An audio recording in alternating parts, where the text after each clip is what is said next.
की तबीयत कभी हमने अच्छी देखी नहीं। तो जब मैं 10th स्टैंडर्ड में था उस समय मेरे पिताजी का निधन हो गया था और घर में मैं सबसे बड़ा बेटा था। हम 5 भाई बहन थे, तो स्वाभाविक है कि जो घर की जिम्मेदारी है वो सारे बड़े अपेक्षा करते हैं। तो यस तो ये यूपीएससी का परिचय कैसे हुआ, यूपीएससी आपसे कैसे मिली? देखिए, लेकिन जब 2011 में वो अन्ना जी का जब आंदोलन हुआ तब वो जो पूरी एक एनर्जी थी ना पूरे देश के अंदर उस समय की, सब लोग रोड पे उतरे, एंटी करप्शन का जो मूवमेंट चला उसमें हम भी जो है उससे बोला कि तुम लोग, मैं पढ़ने में ठीक था तो बोले कि भाई तुम तो पढ़ने वढ़ने में ठीक हो, तुम यूपीएससी IAS की तैयारी करना सोचा। मैंने बोला कहाँ अंकल, जाने दो ना। उसमें से आज तक जारी है। जो IAS एक अनमैच्ड एक्सपीरियंस जो प्रोवाइड करता है, वो जो कोई भी दूसरी, ना तो सिविल सर्विस में ना तो दुनिया की दूसरी जॉब में है ना। मैं बहुत ज़्यादा सीरियस था कि मैं वहाँ पे भी हॉस्टल से क्लास से हॉस्टल, बाहर नहीं जाना, एकेडमी के अंदर ही रहना। मान लीजिए सर कोई यूपीएससी का एस्पिरेंट है, आज उसको तैयारी शुरू करनी है जी, तो उसको पहले चीज़ क्या करनी है, आप क्या राय मिलने आते हैं, बच्चा 5th 6th में होता है और पेरेंट्स ला के बोलते हैं कि सर इसको यूपीएससी की तैयारी करनी है, गाइड करिए। तो अब आई थिंक हमें उतना ज़्यादा ऑब्सेस इस चीज़ को लेके नहीं होना चाहिए, है ना। कई लोग जो हैं वो खाली इस फैड में आके कि क्योंकि मेरा दोस्त भी कर रहा है, वो भी कर रहा है, वो भी कर रहा है, मैं एक्सपोजर छोड़ दूँ, है ना, डाइवर्सिटी ऑफ सेक्टर्स छोड़ दूँ, तो there is no other value that this job provides. ठीक है, अगर आप खाली जैसे मैं एज अ कॉम्पिटेंस, अगर आप एग्ज़ाम को क्लियर नहीं कर पाते हैं तो आप, इट इज़ नॉट दैट कि जो लोग एग्ज़ाम नहीं क्लियर कर पाते उनकी ज़िंदगी ख़त्म हो जाती है ना। तो there are many aspects. How to overcome distraction? बहुत सारे डिस्ट्रैक्शन आते हैं एग्जाम की प्रिपरेशन के वक्त। जो भी एग्जाम के प्रेशर्स हैं वो खाली आपके लिए नहीं है, it is same for everyone who is attempting the exam. है कि सारे जो यूपीएससी क्लियर करने के बाद बहुत सारे लोग गुजरात कैडर पसंद करना ज्यादा पसंद करते हैं। गुजरात कैडर के पीछे लोग पसंद करते हैं। यूपीएससी में कोई पैटर्न का चेंजेस करना हो, यूपीएससी के एग्जाम के पैटर्न में कोई चेंजेस करनी हो, या जीपीएससी के एग्जाम की पैटर्न में चेंजेस करनी हो, तो आप क्या करना चाहोगे? सीखने को मिला। I would not want to have that time. मुझे वो पसंद है कि मैं एक बार खाली ड्राइव करके कोई चीज़ को कंप्लीट करूं, मुझे वो बिल्कुल पसंद नहीं। मुझे सिस्टम के अंदर कहाँ प्रॉब्लम है, सिस्टम को समझ के उनको सही करना मुझे ज़्यादा पसंद है। नमस्ते, प्रणाम सर, कैसे हो सर? बस बहुत बढ़िया, आप बताएं। सर हम 2014 में 12th में थे जी, तब आपकी एक फोटो वायरल हुई थी जी। उसमें एक तरफ एक बच्चा था जो पंक्चर की दुकान पे था, दूसरी तरफ IAS वरुण बरनवाल सर थे जी। सर वो क्या था कि आपको वो पंचर की दुकान पे जाना पड़ा था? जैसे कि आपने स्टोरीज देखी होंगी और अब इस बात को 10 साल हो गए, काफ़ी सारी यूट्यूब पे भी वीडियोस अवेलेबल हैं। मैं जब 10th स्टैंडर्ड में था उस समय मेरे पिताजी की तबीयत काफ़ी सालों से ख़राब ही रहती थी। हम जब से होश संभाला तब से हमारे पिताजी की तबीयत कभी हमने अच्छी देखी नहीं। तो जब मैं 10th स्टैंडर्ड में था उस समय मेरे पिताजी का निधन हो गया था और घर में मैं सबसे बड़ा बेटा था।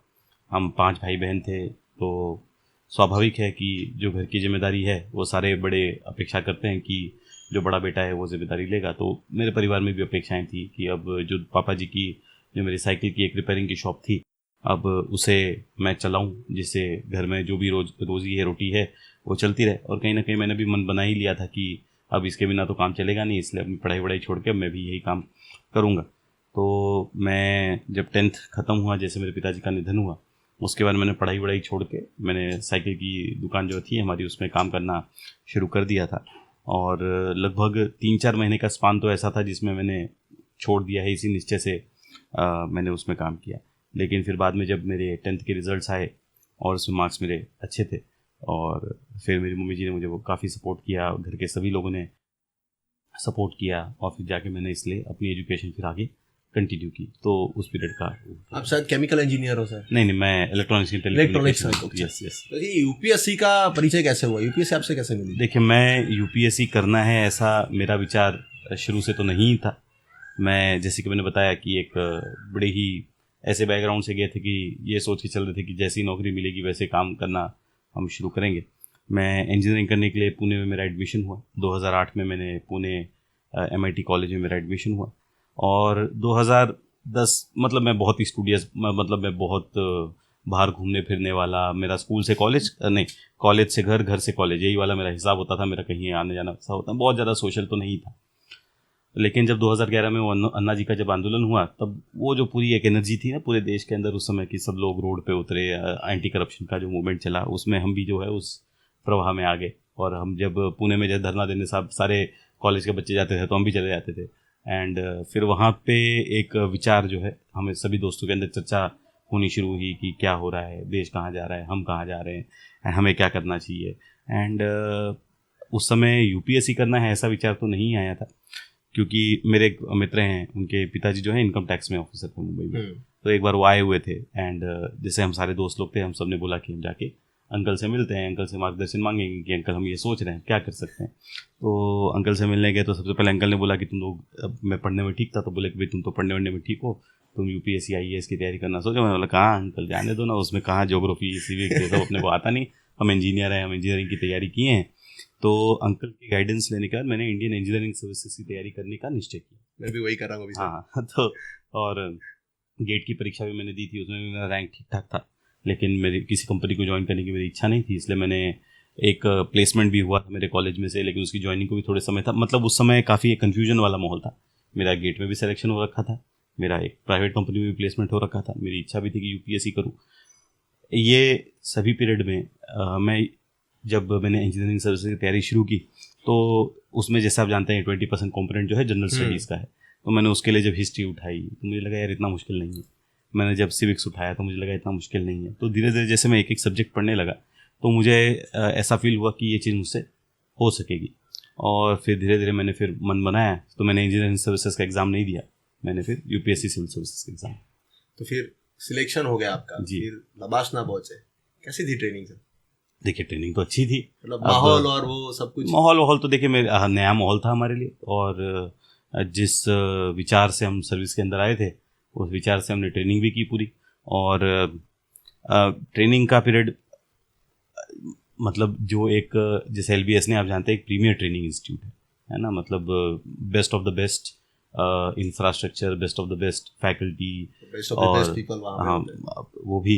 एंड तो वहाँ पे जाकर जब इतने दिग्गज लोगों से मिलना, उठना बैठना, ये सब पहली बार कर रहे थे, है ना। एंड अगर एक बात कहें तो उस समय से जो फर्स्ट का सिलसिला चालू हुआ है ना, कि फर्स्ट लोगों से मिलना, फर्स्ट काम करना, वो सिलसिला आज तक जारी है। जो आईएएस एक अनमैच्ड एक्सपीरियंस जो प्रोवाइड करता है, वो जो कोई भी दूसरी ना तो सिविल सर्विस में ना तो दुनिया की दूसरी जॉब में है, तो वो सिलसिला जो है एलबीएस से शुरू हुआ। तो आई वुड से कि ट्रेनिंग तो हमेशा चलती रहती है, 2 साल में ट्रेनिंग भले हुई, अभी भी रोज़ रोज़ नई नई चीज़ें सीखते ही रहते हैं।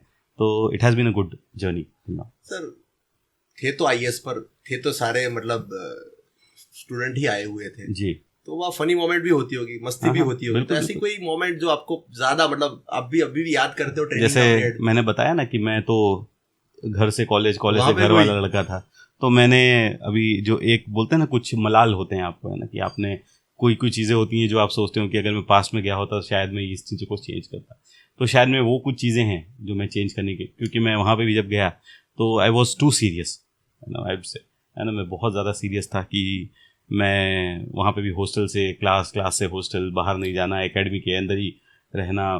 तो इन अ वे आई वेस्टेड माई 2 years, ठीक है, मैंने अपनी पढ़ाई के अलावा कुछ नहीं किया। Looking back I think I was wrong, I should have done many other things, but I think इस बारे में मेरे दोस्त लोग ज़्यादा इंटरेस्टिंग चीज़ें बता पाएंगे कंपेयर टू। तो फिर आपके दोस्तों से भी मिलना पड़ेगा। मान लीजिए सर कोई यूपीएससी का एस्पिरेंट है, आज उसको तैयारी शुरू करनी है जी, तो उसको पहले चीज़ क्या करनी है, आप क्या राय दोगे उसको? अब देखिए आजकल तो मुझे ऑफिस में मिलने आते हैं, बच्चा 5th 6th में होता है और पेरेंट्स ला के बोलते हैं कि सर इसको यूपीएससी की तैयारी करनी है, गाइड करिए। तो अब आई थिंक हमें उतना ज़्यादा ऑब्सेस इस चीज़ को लेके नहीं होना चाहिए। ठीक है, एग्ज़ाम है, जॉब अच्छी है, एवरीथिंग इज़ देयर, लेकिन आजकल ये जो एक हवा बन गया है जो यूपीएससी तैयारी करते हैं, वो I think that is not right. ठीक है, एग्ज़ाम डिफ़िकल्ट है, आपको उसकी सिंसियरली तैयारी करनी चाहिए। अगर आप तैयारी शुरू कर रहे हैं तो जैसे मेरा, अगर आप किसी भी स्टेज में हैं लाइफ के, चाहे आप 5th में हो या चाहे आप ग्रेजुएशन ख़त्म हो गया हो, आपको शुरुआत मेरे ख्याल से करंट अफेयर से ही करनी चाहिए हमेशा। ठीक है, उससे भी पहले अगर आप शुरू करने का सोच रहे हैं, जैसे मैंने अपनी जर्नी ऐसे शुरू की थी, मैंने यूपीएससी के प्रीलिम्स के पेपर सारे डाउनलोड करके एक बार उनको सॉल्व करने की कोशिश की थी, और बिना मतलब उस समय तो मैं इंजीनियरिंग सर्विस की तैयारी जैसे कर रहा था, तो बिना किए I was able to reasonably attempt certain number of questions, है ना। तो एक आपको अपना सेल्फ असेसमेंट करना ज़रूरी है है ना। कई लोग जो हैं वो खाली इस फैड में आके कि क्योंकि मेरा दोस्त भी कर रहा है, वो भी कर रहा है, वो भी कर रहा है, मेरे पास करने के लिए कुछ नहीं है, इसलिए वो भी करने लगते हैं, है ना, without assessing whether they want to do it, है ना। तो इसलिए मेरे ख्याल से अगर आप तैयारी करने का सोच रहे हैं, सबसे पहला चीज़ यही होगा कि आप एक ऑनेस्ट सेल्फ असेसमेंट करिए। कई लोग ऐसा सोचते हैं कि हम जब तक किसी अधिकारी से मिलेंगे नहीं, बात नहीं करेंगे, तब तक हमको पता नहीं चलेगा कि क्या है। ठीक है, आप अधिकारियों से बात करना, वो सबसे आपको एक्सपीरियंस मिलता है, एक्सपोजर मिलता है, यूट्यूब पे दुनिया भर की चीज़ें आज अवेलेबल हैं। तो अगर आप तैयारी करना चाह रहे हैं, सबसे पहला है कि आप एक ऑनेस्ट सेल्फ असेसमेंट करिए कि आपके अंदर वो एप्टीट्यूड है क्या, और आप जिस तरह का ये लाइफ है, ठीक है, आप उसके लिए तैयार हैं क्या। ठीक है, आपको दिखता होगा, जैसे आप यहाँ हैं, आपको दिखा होगा मेरा घर बड़ा बड़ा है ना, गाड़ी बाहर खड़ी है, आपने सब देखा होगा, लेकिन इस घर के अंदर मैं दिन के 4 घंटे रह नहीं पाता। ठीक है, तो अभी सर हमारी बात हुई, उनसे बोला, वो प्रिपरेशन कर रहा था जी, तो बोला कि ऐसा घर लेना है ना कि क्या करेंगे, भोगना तो है नहीं। हाँ, सही बात। तो हम घर को सोने को आते हैं, चलो कभी, मतलब ठीक है, आई एम नॉट कंप्लेनिंग, ठीक है, बट यू हैव, जब आप तैयारी कर रहे होते हैं, जब आप ये सारी फैसिलिटीज़ के बारे में सोचते हैं, तो at the same time you should also be conscious of the responsibilities that you are stepping into. ठीक है, एंड अगर आप ये सारा बैलेंस देखने के बाद आपको लगता है कि you are interested in this, then next step आता है। नेक्स्ट स्टेप ये होगा कि आप एक बार पुरानी चीज़ों को निकाल के देख लें, एग्जाम की दृष्टि से तैयारी करना देख लें। अब तैयारी कैसे करनी है, इसका गाइडेंस देने के लिए तो मेरे ख्याल से दुकानें खुली हुई हैं यूट्यूब के ऊपर आपको मैं जो बताऊंगा उससे 10 गुना ज़्यादा बताने वाले लोग, और अच्छा बताने वाले लोग, नॉट रिडिकुलस पीपल, है ना। They are ridiculous people, then there are good people also, है ना। एंड आई थिंक ऑनलाइन जो है काफ़ी सारे अच्छे गाइडेंस प्रोवाइड करने वाले लोग अवेलेबल हैं। मेरा जो भी नॉलेज है वो 10 साल पुराना हो चुका है। जब से मैंने एग्ज़ाम क्लियर किया है, मैंने मुड़ के देखा नहीं यूपीएससी में क्या हो रहा है, क्या नहीं हो रहा है, कौन सा पेपर आ रहा है, कौन सा पेपर नहीं आ रहा है। सो मैं बिल्कुल 10 साल में क्या चेंजेस हुए हैं, तो उस दृष्टि से मैं गाइड नहीं कर पाऊंगा। लेकिन जो बेसिक है, जैसे मैंने बताया कि एक तो पहली आप you have to be self conscious कि आपके अंदर वो एप्टीट्यूड है क्या, आपकी जो लाइफ है उसके लिए आप तैयार हैं क्या, एंड देन आप थोड़ा एग्जाम के हिसाब से थोड़ा देखें। एक चीज़, आजकल कई लोग जो हैं 6 अटेम्प्ट देके 10 अटेम्प्ट देके अपना समय जो है बर्बाद कर रहे हैं। ठीक है, this is a good job. आज मैं जानता हूँ मेरे प्राइवेट सेक्टर में कई सारे दोस्त लोग हैं, आज मुझसे अच्छी लाइफ जी रहे हैं, है ना। मेरा जो भी लाइफ आप देख रहे हैं, मुझसे अच्छी लाइफ जी रहे हैं, मुझसे ज़्यादा पैसा कमा रहे हैं। ठीक है, तो देयर वॉज अ टाइम जब शायद ऐसी जॉब प्रोफाइल कहीं और नहीं होती थी। अगर मैं एक्सपोजर छोड़ दूँ, है ना, डाइवर्सिटी ऑफ सेक्टर्स छोड़ दूँ, तो there is no other value that this job provides. ठीक है, अगर आप खाली जैसे मैं एज अ डिस्ट्रिक्ट कलेक्टर आज मैं हेल्थ भी देखता हूँ, एजुकेशन भी देखता हूँ, सोशल जस्टिस भी देखता हूँ काफ़ी, and I have a wide exposure of things. That is the only factor which differentiates my job from the other, है ना। तो मतलब आपको यूपीएससी के अंदर 6 साल 10 साल बर्बाद करने से कोई पॉइंट नहीं है। तो अगर आप 1-2 अटैम्प्ट दे दीजिए, उसके बाद अगर आपका नहीं होता है तो भगवान का नाम लेके आगे बढ़ें। आप it is not a comment on your competence. अगर आप एग्ज़ाम को क्लियर नहीं कर पाते हैं तो आप इट इज़ नॉट दैट कि जो लोग एग्ज़ाम नहीं क्लियर कर पाते उनकी ज़िंदगी ख़त्म हो जाती है ना। तो there are many opportunities outside. तो ये नेक्स्ट एडवाइस होगा जो मैं सारे नए एस्पिरेंट्स को दूंगा। How to overcome distraction. बहुत सारे डिस्ट्रैक्शन आते हैं एग्जाम की प्रिपरेशन के वक्त, बहुत सारे डिस्ट्रैक्शन आते हैं। ये तो बिल्कुल ना, देखो डिस्ट्रैक्शन आना is a part of process. ऐसा नहीं है कि आप कर रहे हो और आप ही खाली डिस्ट्रैक्ट हो रहे हो। डिस्ट्रैक्शन जो है, आप तैयारी कर रहे हो, आपको डिस्ट्रैक्शन, आपके साथ जो 9,99,999 लोग तैयार कर रहे हैं, सब लोग डिस्ट्रैक्टेड है, सबके लाइफ में डिस्ट्रैक्शंस हैं, है ना। And it is all about कि आप अपने डिस्ट्रैक्शंस को कैसे मैनेज करते हैं। आपको उसके वजह से फ्रस्ट्रेट होने की ज़रूरत नहीं है कि भाई देखो ना मेरी मम्मी कितना बोलती है, देखो ना मेरे दोस्त क्या बोलते हैं, देखो ना मेरा यार ये मेरा से टीवी छूटता ही नहीं है यार, है ना। तो जिन प्रॉब्लम से आप सफ़र कर रहे हैं, आपके साथ जो लोग तैयारी कर रहे हैं, सारे लोग उन्हीं प्रॉब्लम से सफ़र कर रहे हैं। At end of the day आप अपने टाइम को, आप अपने आप को कैसे मैनेज करते हैं, that is what will differentiate you from the others. आप जैसे ऐसा नहीं है कि जो सबसे ज़्यादा नॉलेजेबल बंदा होता है वही एग्ज़ाम पास हो पाता है। ठीक है, जब हम एग्ज़ाम में, जैसे आई पर्सनली नो, मैंने हर बार अपने इंटरव्यू में बोला भी है, I personally know my friends जो मुझसे ज़्यादा अच्छा पढ़ने वाले, अच्छा अंडरस्टैंडिंग रखने वाले लोग हैं, जिनसे मैं शायद उस समय गाइडेंस भी लेता था, लेकिन I was able to get through and they were not, है ना। It is not a comment on their competence, again I will repeat, है ना। ऐसा नहीं है कि वो नालायक थे इसकी वजह से नहीं हुए। There is a luck factor, ठीक है। बट आप जब एग्ज़ाम हॉल के अंदर बैठते हैं तो आप अपने आप को कैसे मैनेज करते हैं ना, कि आपने 100 क्वेश्चंस हैं, अगर आपने 1 2 3 4 करके 15 क्वेश्चंस का आंसर आपको नहीं आया तो आप वो 16 क्वेश्चन अटेम्प्ट करते वक्त अपने दिमाग में कितनी क्लैरिटी रखते हैं। That is I think that is a critical factor, है ना। तो आप जो भी डिस्ट्रैक्शंस हैं, जो भी एग्ज़ाम के प्रेशर्स हैं, वो खाली आपके लिए नहीं है, it is same for everyone who is attempting the exam.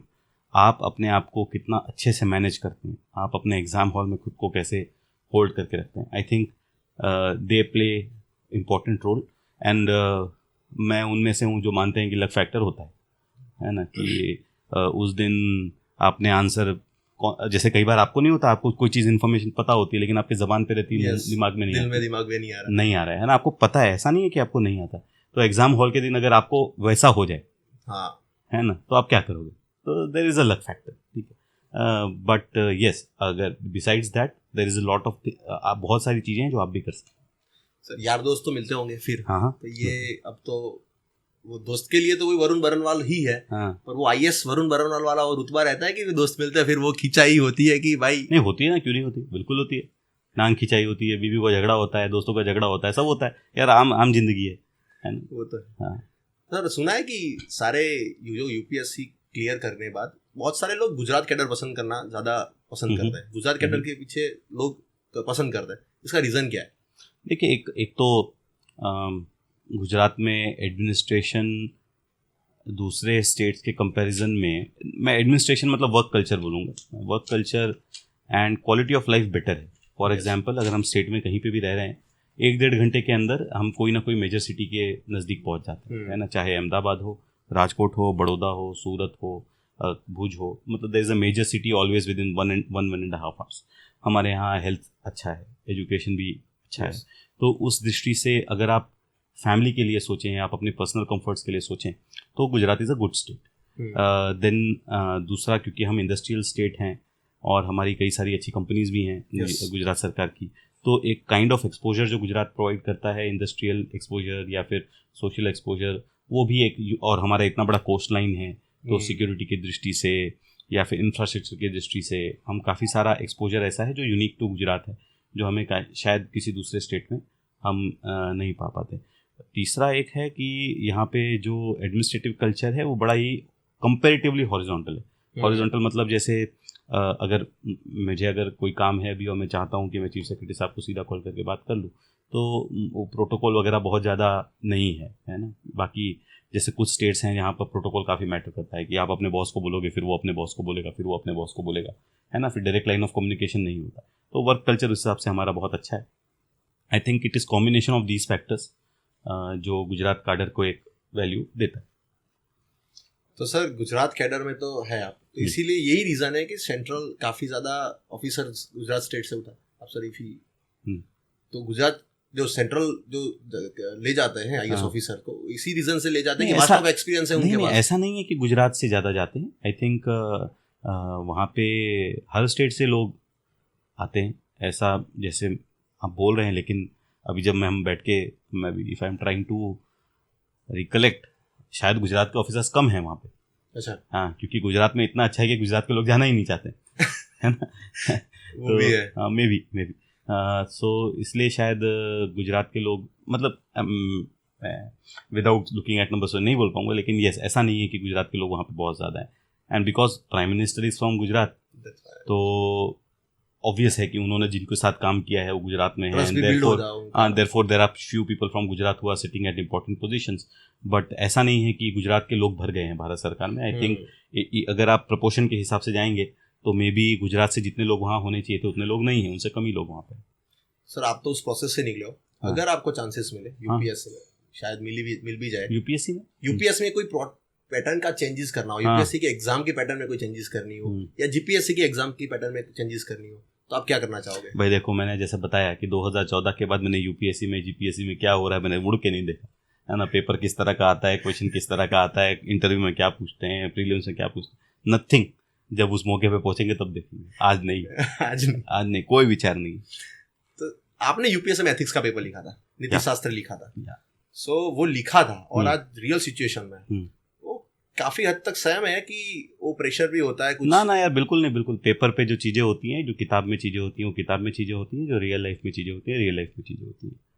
ठीक है। किताब में लिखने को आप लंबे लंबे लेख लिख डालो, जब वो प्रेशर आता है तब आप अंदर वो लेखों का कितना इम्प्लीमेंटेशन कर पाते हैं, that is a different thing, है ना। ठीक है, एथिक्स का पेपर है, आपको कुछ चीज़ें, आपका जो मेंटल मेकअप है, एक आप जब आप कोई भी विचार करते हैं तो आपने जो चीज़ें पढ़ी हुई हैं, आपका जो पूरा स्ट्रक्चर है एक सोचने का, वो स्ट्रक्चर तैयार करने में आपकी किताबें हेल्प करती हैं। लेकिन आपने खाली एथिक्स का पेपर पढ़ा है ऐसा नहीं है ना, आपने एथिक्स भी पढ़ा है, आपने माइकावेली का भी एथिक्स पढ़ा है, आपने गांधी का भी एथिक्स पढ़ा हुआ है, आपने सबके एथिक्स पढ़े। उसके बाद में उन सबकी खिचड़ी में से आपका एथिक्स बनता है ना। तो आपका एथिक्स ज़्यादा माकियावेलियन है या गांधीयन है, ठीक है, वो डिपेंड करता है कि आप कैसा अपना सर्विस करते हैं। वो तो सर सही है। कोविड टाइम था, हाँ, तब एक ऐसा टाइम आ गया था कि सभी कलेक्टर है, सभी डीएम है, सभी ऑफिसरों को ज़्यादा काम था और वो दिमाग से काम लेना था। तो उस समय क्या सिचुएशन थी, मतलब आपने कैसे काम वो हैंडल किया? देखिए, मैं उस समय भावनगर में था, मैं डिस्ट्रिक्ट डेवलपमेंट ऑफिसर था, और जैसे कि आप समझते ही होंगे कि it was an unprecedented situation. Past में कभी भी उस तरह की सिचुएशन गवर्नमेंट के सामने नहीं आई थी। The level of urgency was very high, क्योंकि ऐसा था कि अगर आज नहीं हुआ तो कल शायद डिसीज स्प्रेड हो जाएगा, ठीक है। And there was absolutely no information available कि भाई वो हवा से फैल रहा है, पानी से फैल रहा है। जैसे आपको इनिशियल डेज अगर आपको याद होंगे, पानी से फैल रहा है, छूने से फैल रहा है, हवा से फैल रहा है, कपड़े से फैल रहा है ना। देयर वाज नो, तो कैसे फैल रहा है क्लैरिटी नहीं थी, उसको कैसे रोकना है क्लैरिटी नहीं थी, और there was a high level of urgency. तो इन सब सिचुएशन के अंदर एंड जैसे आप लॉकडाउन जानते हैं, आज अगर लॉकडाउन करना चाहें तो होगा क्या? नहीं, routine as business as usual में नहीं होता। एंड आप लोगों को घर के अंदर ज़बरदस्ती बंद करके रखना, उस समय लोग टेस्टिंग नहीं कराना चाहते थे, उनको ज़बरदस्ती पकड़ टेस्टिंग करना। तो कई सारे जो नॉर्मली जिन राइट्स को हम फॉर ग्रांटेड लेते हैं, जैसे मेरी खुद की सिस्टर है, उनके घर में जब कोविड हुआ तो बिल्डिंग वालों ने, जब वो घर से निकलते थे तो रास्ता, है ना, वो जो अनटचेबिलिटी का पूरा एक एक्सपीरियंस है ना, वो शायद हमारी हिस्ट्री में कभी पास्ट 50-60 ईयर्स में जिन्होंने नहीं देखा होगा, वो विद इन दैट 4-5 ईयर्स उन्होंने वो अनटचेबिलिटी भी एक्सपीरियंस की, उन्होंने घर के अंदर लैक ऑफ इनकम भी एक्सपीरियंस की, गरीबी भी एक्सपीरियंस की, एंड इन जब वो लोग पैदल चल के जाने लगे तो उनके लिए व्यवस्थाएं वो भी एक्सपीरियंस की। तो I think it was a very unprecedented kind of period, and उसके एक्सपीरियंसेस को नटशेल में डिस्क्राइब करना तो पॉसिबल ही नहीं है। लेकिन इवन दो मेरा काफ़ी कुछ सीखने को मिला, I would not want to have that time again. Sir, काफ़ी तौर पे सरकारी योजनाएं होती है, तो 3 ऐसी योजनाएं जो आपको ज़्यादातर पसंद है, वो इम्प्लीमेंट करने में भी आपको मज़ा आता है, वो थोड़ी स्मूथ रहती है, कोई ऐसी योजना आपको याद हो? अभी काफ़ी ऐसे देखो यार, योजना कोई ऐसे मेरी फेवरेट योजनाएं कोई नहीं, लेकिन आप जब आप काम कर रहे होते हो तो जैसे हमारा जो मेनली लोगों के जीवन से जिसका ताल्लुक है, एक है हमारी जो रेशन की स्कीम है ना, मोस्टली सोशल वेलफेयर की जो स्कीम्स है ना, कि आपका विधवा सहाय है, food safety act, food security act है, या फिर आयुष्मान भारत का जो पूरी स्कीम है, ये सारी चीज़ें जो लोगों से सीधा कनेक्ट होती हैं, जहाँ पे लोगों की डिमांड भी ज़्यादा होती है, जहाँ पर प्रोसेसेस को सिंप्लीफाई करने से इम्पैक्ट जल्दी दिखता है। आई थिंक मेरा वो जो है, मैं इंस्टेड ऑफ टेकिंग, मुझे वो पसंद है कि मैं एक बार खाली ड्राइव करके कोई चीज़ को कंप्लीट करूं, मुझे वो बिल्कुल पसंद नहीं। मुझे सिस्टम के अंदर कहाँ प्रॉब्लम है, सिस्टम्स को समझ के उनको सही करना मुझे ज़्यादा पसंद है। मेरे हो सकता है इसके अंदर मुझे रिजल्ट्स कम मिलते होंगे, लेकिन जो रिजल्ट्स मिलते हैं वो टिकते हैं, है ना। जैसे आपने अगर एक बार ड्राइव ले ली कि आज गाँव में जाके जितने लोग बाकी, मैं सबका क्लियर करके आ जाऊँगा, तो जब तक दोबारा वो ड्राइव नहीं होगी तब तक जितने लोग होंगे सारे बाकी रहेंगे, है ना। इसके बजाय अगर मैंने वो क्यों नहीं मिल रहा है, अगर उसका सिस्टम थोड़ा सही कर दिया और मेरे बाद भी वो सिस्टम चालू रहा, तो उस सिस्टम में लोगों को बेनिफिट मिलता रहेगा। तो आई थिंक मुझे वो काम करने में ज़्यादा मज़ा आता है जिसके अंदर मैं सिस्टम्स को बना पाऊँ। बीइंग संधि सेवा ऑफिसर, हाँ, ऐसा कोई काम होगा जो आप जिसमें आपको मतलब काफ़ी तौर पर मज़ा आया, ये काम करके मुझे संतुष्टि हुई कि या ये सही हुआ मेरे से? अभी भाई बहुत सारी चीज़ें, अभी जैसे हम NRLM में जो महिलाओं को सखी मंडल बना के हमने जो प्रोजेक्ट्स थोड़े बहुत किए हैं, थराद तालुका जो हमारा एस्पिरेशनल ब्लॉक प्रोग्राम में भी इंक्लूड किया हुआ है। उसके अंदर हमने जो NRLM को, हेल्थ को, सबको एक प्लेटफॉर्म पे लाकर एक जो हम एक वहाँ पे काम कर रहे हैं, वो देखते हुए मुझे काफ़ी सेटिस्फेक्शन होता है कि वहाँ पे हमने काफ़ी अच्छे रिजल्ट्स भी हम अचीव कर पाए। लास्ट कौन सी बुक पढ़ी थी सर? हाँ, मैं अभी भी एवरी मंथ में 2-3 बुक्स पढ़ता हूँ। तो अभी जैसे मैं अभी जो एक किताब मैंने ख़त्म की है, एक जो कंफर्ट क्राइसिस नाम की एक किताब है, माइकल ईस्टर की है, मैंने अभी वो फिनिश की है। मैं एक नरेंद्र सरीला साहब हैं जिनकी एक इंडियन पार्टीशन के ऊपर एक किताब लिखी हुई है उन्होंने, मैं अभी वो पढ़ रहा हूँ और मैं पढ़ता रहता हूँ, मतलब व्हेनेवर आई गेट टाइम। एक भी बुक है सर, राम राज्य करके, आशुतोष राणा की, अभी लॉन्च। हाँ, आई नो, वो काफ़ी अच्छी है। तो उसी में जाते हैं सर। धर्म है, अध्यात्म है, कर्म है, योग है, उस पर आपका क्या मानना है? भाई आपको बड़े, तो सर बड़े कॉम्प्लेक्स विषय आपने उठा सर, माँ दुर्गा की सेवा करने का इतना बड़ा मौका मिला है। बिल्कुल, ये हमारी जो शक्तिपीठ में से एक। बिल्कुल। तो कोई अनुभव ऐसा? देखिए, अनुभव मतलब किस तरह के अनुभव आप जानना? मतलब इस पे आपकी क्या राय है? मतलब किस ऊपर? आध्यात्मिकता है, योग है, प्राणायाम है। देखिए, मैं भगवान में मानने वाला आदमी हूँ, कर्म है ना, मैं भगवान में मानने वाला आदमी हूँ। क्योंकि एज एन एडमिनिस्ट्रेटर कई बार कुछ काम होता है, भगवान के हवाले ही छोड़ देते कि भाई चलो भगवान देख लेगा, अभी हम जितना कर सकते हैं हम कर लेते हैं। जैसे अभी जब बिपरजॉय साइक्लोन आया था, है ना, तो रात का समय था, कई बहुत ज़्यादा पानी बह गया था, हमारे कुछ धानेरा के कुछ विलेजेस जहाँ पे डैमेज भी बहुत ज़्यादा हो गया था। एंड बियॉन्ड अ टाइम, जब कम्युनिकेशन नहीं हो पा रहा होता है, जब ग्राउंड पे सिचुएशन क्या है आपको नहीं पता हो रही होती है, and because of the weather conditions आप जा भी नहीं पा रहे होते हैं, तब भगवान के अलावा कोई सहारा भी नहीं होता है। तब बोलते हैं भगवान तू देख ले, है ना? सही है। तो मुझे लगता है कोई भी एडमिनिस्ट्रेटर नास्तिक होकर नहीं चलेगा, सबको भगवान में थोड़ा बहुत तो श्रद्धा रखना ही पड़ता है। तो यस, मैं भगवान में मानता हूँ। एंड यहाँ पे अंबाजी में मंदिर की सेवा करने का जो एक अवसर मिला, because by designation I am also chairman of the temple trust, तो अपनी लोगों की कई सारे अनुभव ऐसे सुने हैं जो कि एक रैशनल माइंड एक्सप्लेन नहीं कर सकता। एक रैशनल माइंड जिसको एक्सप्लेन नहीं कर सकता कि आप अच्छा ऐसा हुआ होगा इसलिए ऐसा हुआ होगा, वो आप एक्सप्लेनेशन नहीं ढूंढ सकते। तो उस सिचुएशन में भगवान के अलावा कोई दूसरा एक्सप्लेनेशन नहीं है। तो यस, चाहती है तो will be most happy to. Okay sir, thank you so much sir, आपका जो प्रीशियस टाइम था आपने दिया। Thank you so much sir. Thank you.